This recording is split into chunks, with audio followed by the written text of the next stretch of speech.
এই সারাংশটা এমন ভাবে তোমার আমি দেখাবো যেভাবে লেখলে তুমি 10-এর মধ্যে 10ই পাবা, ঠিক আছে? মানে সর্বোচ্চ মার্ক তোমার দিতে টিচার বাধ্য হবে, বুঝতে পারলা? তুমি যদি কোথাও একটু ভুলও লেখো তাও মোটামুটি 9-8 তুমি পাবা, ঠিক আছে? আর তুমি যদি সঠিক নিয়মটা যদি ফলো করো, আমি তোমার যেভাবে দেখাবো, হ্যাঁ, এইভাবে তুমি যদি লিখতে পারো, অবশ্যই তুমি 10-এর মধ্যে 10 পাবা, পাইতে তুমি বাধ্য, ঠিক আছে? তোমরা কেন ফুল মার্ক পাও না জানো? কারণ হচ্ছে তোমরা টেকনিকটা জানো না, এই জন্য তোমরা ফুল মার্কটা পাও না, ঠিক আছে? সো আমি তোমাদেরকে দেখাবো যে কিভাবে তোমরা সারাংশে ফুল মার্ক পাবা। এখন তোমাদের বিষয়টা কি, তোমাদের সারাংশ সারমর্ম আছে। এখন সারমর্ম যেটা আছে সেটা হচ্ছে কবিতা থেকে। কবিতার ব্যাখ্যা লিখতে যাইয়া অনেকেই ভুল করে, অনেকে কি বেশিরভাগ স্টুডেন্ট ভুল করে, হ্যাঁ। আর ওই কবিতার যে লাইন বাই লাইন যে অর্থটা, ওটা সঠিকভাবে কেউ লিখতে পারে না, এই জন্য দেখা যায় কি 3-4-5 করে পায়, ঠিক আছে? এই জন্য আমি বলবো কি, তোমরা সবাই মানে সারাংশ লিখবা, ঠিক আছে? আচ্ছা, সারাংশতে সবচেয়ে দ্রুত গতিতে মার্ক তোলা যায় একেবারে ইজি ওয়েতে। আমি একটু দেখাই সারাংশ লেখার নিয়ম কি। আমি একটু নমুনা সারাংশ দেখা, অর্থাৎ তোমাদের প্রশ্ন কিভাবে থাকবে, একটু প্রশ্নটা একটু খেয়াল করো সবাই, একটু এই প্রশ্নটা একটু খেয়াল করো, ঠিক আছে? এটা হচ্ছে নমুনা সারাংশ। যে দেখো, আজকের দুনিয়া আশ্চর্যভাবে অর্থের বা বৃত্তের উপর নির্ভরশীল।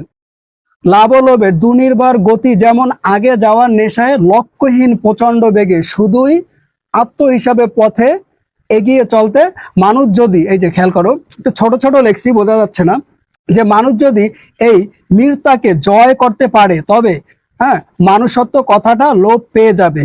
এবার উঠিবার সিঁড়িটা না খুঁজলেই নয়। আচ্ছা, একটা জিনিস মনে রাখবা, পরীক্ষার হলে তুমি যখন সারাংশের যে কোশ্চেনটা তুমি পাবা, ঠিক আছে? আচ্ছা, সেইটা তুমি কি করবা, কোশ্চেনটা একটু ভালোভাবে একটু পড়বা, ঠিক আছে? একবার না, একবার পড়ার পরে তুমি কিছু একটা ধারণা পাবা, 2বার পড়বা, 3বার পড়বা, ঠিক আছে? তারপরে তুমি লিখতে যাবা, হ্যাঁ। এখন কথা হলো যে সারাংশ কয় লাইন লিখবো।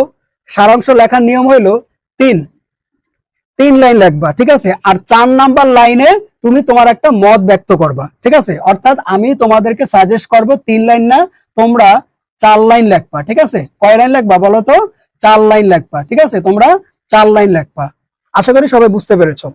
আচ্ছা, তাহলে সারাংশ লেখার নিয়ম কি? ধরো, এই যে কবিতা আছে, মানে এই যে সারাংশটা আছে না, প্রশ্নটা, এই প্রশ্ন থেকে প্রথম 3টা শব্দ তোমার নিতে হবে।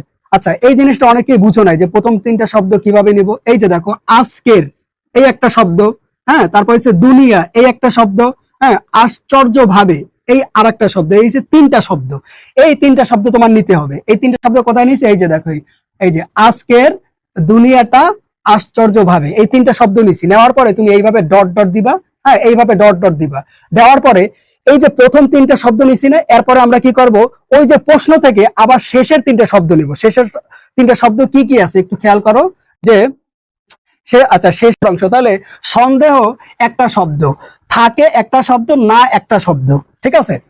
তাহলে এই প্রথম, তাহলে কি করলাম, প্রথম থেকে 3টা শব্দ নিলাম, শেষের থেকে 3টা শব্দ নিলাম, আর এইভাবে ডট ডট ডট ডট দিয়ে দেবে। এই যে এই একটা দিবা, এখানে দিবা, এখানে দিবা, এখানে দিবা, এইভাবে দিবা। এখানে 4টা দিছি, 4টা 4টা 4টা, এখানেও 4টা, একটু গ্যাপ দিয়ে 4টা, আবার একটু গ্যাপ দিয়ে 4টা, আবার একটু গ্যাপ দিয়ে 4টা, এইভাবে। তাহলে মানে মোট কথা হলো কি, যে নমুনা সারাংশ থেকে, অর্থাৎ তোমার যে কোশ্চেনটা আছে, ওই কোশ্চেন থেকে তুমি প্রথম 3টা শব্দ নিবে, এই একটা শব্দ, 2টা শব্দ, 3টা শব্দ, এই যে নিছি, নেওয়ার পরে এই ডট ডট দিছি, আবার ডট ডট দিছি, আবার দিছি, আবার দিছি, শেষ। তারপরে শেষের 3টা শব্দ, এই একটা, এই একটা, এই একটা, এই 3টা শব্দ নিবে। নেওয়ার পরে এই একটা শব্দ লিখছি, একটা, এই একটা, আর এইখানে এই ডট ডট ডট ডট দিছি, শেষ। তারপরে তুমি লিখবা যে সারাংশ, এই কথাটুকু লিখবা। লেখার পরে এরপরে এই যে পুরা জিনিসটা যে তুমি 2-3 বার পড়ছো, পড়ার পরে কিছু একটা তো বুঝছো, কিছু একটা তো বুঝছো, যে এখানে বলছে যে আজকের দুনিয়া আর কি আশ্চর্য ভাবে, হ্যাঁ, অর্থ বা বৃত্তের উপর নির্ভরশীল। অর্থাৎ এখানে বলা হয়েছে যে পৃথিবীর মানুষ কি, মানে অর্থের উপর তার লোভ বেশি, বা অর্থের উপর মানুষ নির্ভরশীল, এরকম একটা কিছু বুঝাইছে। তো তুমি 2-3 বার পড়লে তো কিছু একটা তো বুঝবা না? তো যেটা বুঝবা ওইখান থেকে, ওই যে তুমি যে মানে যে জিনিসটা বুঝছো, ওইগুলা তুমি 3টা বাক্যে লিখবা, বুঝতে পারলা? 3টা লাইন লিখবা। আর হচ্ছে শেষে পয়েন্ট টু বি নোটেড, ঠিক আছে? শেষে তুমি তোমার মতামত দিবা, শেষের লাইনে তুমি ছোট্ট করে তুমি একটা তোমার মতামত দিবা, এটা দিতেই হবে। আবারও বলতেছি, পয়েন্ট টু বি নোটেড, যে শেষে তুমি তোমার মতামতটা দিবা। আচ্ছা, আমি একটু দেখাই কিভাবে। এইগুলা লেখা, মানে এইগুলা পড়ার পরে আমি ধরো একটা জিনিস বুঝি, সেটা কি, আমি যেগুলা বুঝছি আমি সেইগুলা লিখছি। যে বর্তমানে পৃথিবীর সব মানুষের একমাত্র লক্ষ্য হলো অর্থ, হ্যাঁ, এইটা দিয়ে এইটাই বুঝায়। আচ্ছা, এই একটা লাইন লিখছি। তারপরে লিখছি যে অর্থের নেশা প্রবল হয়ে ওঠায় পৃথিবী আজ আধারে আচ্ছন্ন, এই 2টা লাইন, ঠিক আছে, যে অর্থের নেশায় মানে অর্থের নেশা প্রবল হওয়া মানে হয়ে ওঠায় পৃথিবী আজ আধারে আচ্ছন্ন। আচ্ছা, মানবিকতা ও মানুষত্ব বিসর্জনে পৃথিবী আজ অঝরে কাঁদে। ঠিক আছে, এটা একটা রূপক করতে বললাম যে পৃথিবী কি অঝরে কাঁদে। ওকে, তাহলে আমার এই 3টা বাক্য শেষ। ঠিক আছে, 3টা বাক্য আমি শেষ। এখন আমি কি করব, এই জিনিসটা পড়ার পরে আমি কিছু একটা বুঝছি, সেটা আমি লিখছি 3টা বাক্যে। ঠিক আছে, এখন আমি শেষ লাইনে মানে 4 নাম্বার বাক্যে আমি আমার একটা মতামত দিব। ঠিক আছে, মতামতটা কি লিখছি দেখো। তাই এই মরণ নেশা হতে নিজেকে সংযত করা দরকার। অর্থাৎ এই যে অর্থের যে এই যে লোভ, ঠিক আছে, এই লোভ থেকে আমাদের কি করা উচিত, নিজেকে সংযত রাখা উচিত। মানে তুমি তোমার ভাষায় লিখবা, শেষ।